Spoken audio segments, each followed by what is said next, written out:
এই উপমহাদেশে পাকিস্তান, ভারত, বাংলাদেশে আমরা ইংরেজদের শাসনে ছিলাম কত বছর? 200 বছর ছিল।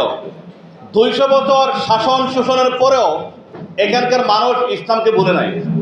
এখানে এখনো কোরআন জীবিত আছে, এখনো ইসলাম আছে, এখনো মসজিদগুলো আবাদ আছে, এখনো মসজিদগুলো থেকে আল্লাহু আকবরের ধ্বনি হয়। কেন হয়? এর কারণ ছিল উলামায়ে কেরাম।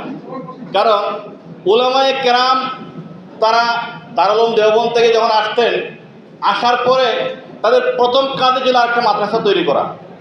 প্রিয় ভাইরা আমার, সেজন্য আমরা এখানে উলামায়ে কেরাম যারা এসেছেন তাদেরকে আমরা সবসময় মোবারকবাদ জানাই, ধন্যবাদ জানাই। আজ থেকে প্রায় 100 বছর আগে যখন পুরো বিশ্বে ব্রিটিশ আধিপত্য ছিল, সেই সময় একবার মধ্যপ্রাচ্যে ব্রিটিশদের বিরুদ্ধে একটা আন্দোলন শুরু হয়েছে। সে সময় ব্রিটিশ পার্লামেন্টে মিটিং বসেছে কীভাবে আমরা এই বিদ্রোহকে দমন করতে পারি। তখন ব্রিটিশ প্রধানমন্ত্রী যিনি ছিলেন তিনি বললেন, আমার কাছে একটা অস্ত্র আছে, একটা কৌশল আছে, সেটা যদি আপনারা বাস্তবায়ন করেন তাহলে মুসলমানরা কোনো বিদ্রোহ করবে না, তারা সবসময় পরাজিত থাকবে। সেটা কি? তিনি হাতে কোরআন নিলেন। কোরআন নিয়ে বললেন, এই কোরআন যতদিন মুসলমানদের হাতে আছে ততদিন তাদেরকে আপনি পরাজিত করতে পারবেন না। কারণ কোরআনে বিদ্রোহের কথা আছে, কোরআনে জিহাদের কথা আছে। কোরআনে বলা হয়েছে, ওয়া লাকুম লা তুকাতিলুনা ফি সাবিলিল্লাহ ওয়াল মুস্তাদআফিনা মিনার রিজাল ওয়ান নিসা ওয়াল বিলদান আল্লাযিনা ইয়াকুলুনা রাব্বানা আখরিজনা মিন হাযিহিল ক্বরিয়াতি যালিমি আহলুহা ওয়াজআল লানা মিন লাদুনকা ওয়ালিয়্যান ওয়াজআল লানা মিন লাদুনকা নাসিরা।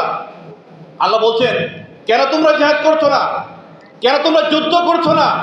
অথচ নির্যাতিত নারী, পুরুষ এবং শিশুরা ফরিয়াদ করে বলছে, রাব্বুল আলামিন আমাদেরকে সাহায্য করে পাঠাও, জালেমদের জনপদ থেকে আমাদেরকে উদ্ধার করো। এটা তো কোরআন শরীফে আছে।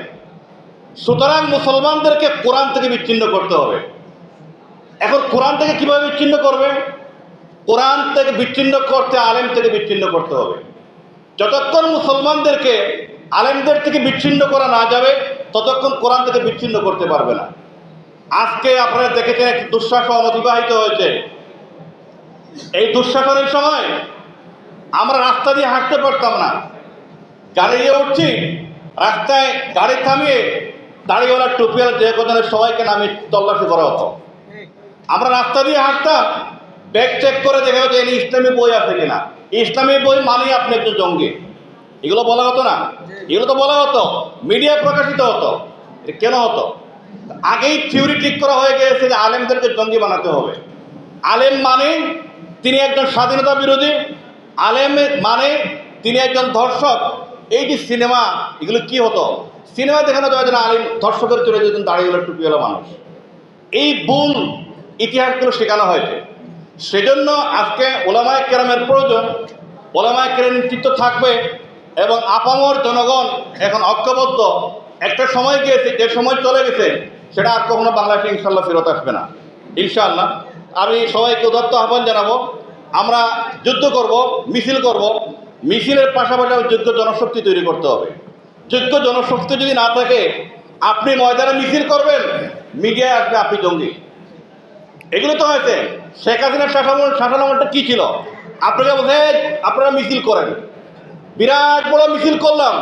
এই মিছিলের ছবি, ভিডিও সহ ইউরোপীয় ইউনিয়নকে দেখাতো, দেখা বাংলাদেশের জঙ্গি অনেক হয়ে গেছে, আমি ছাড়া তো জঙ্গিবাদ তো ওনার কেউ নেই।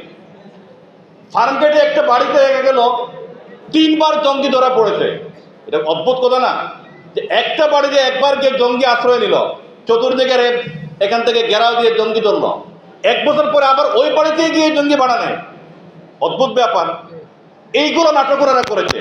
সেই নাটকের দিন শেষ এখন। ইনশাআল্লাহ আমরা সবাই নতুন বাংলাদেশ গড়ব ইনশাআল্লাহ।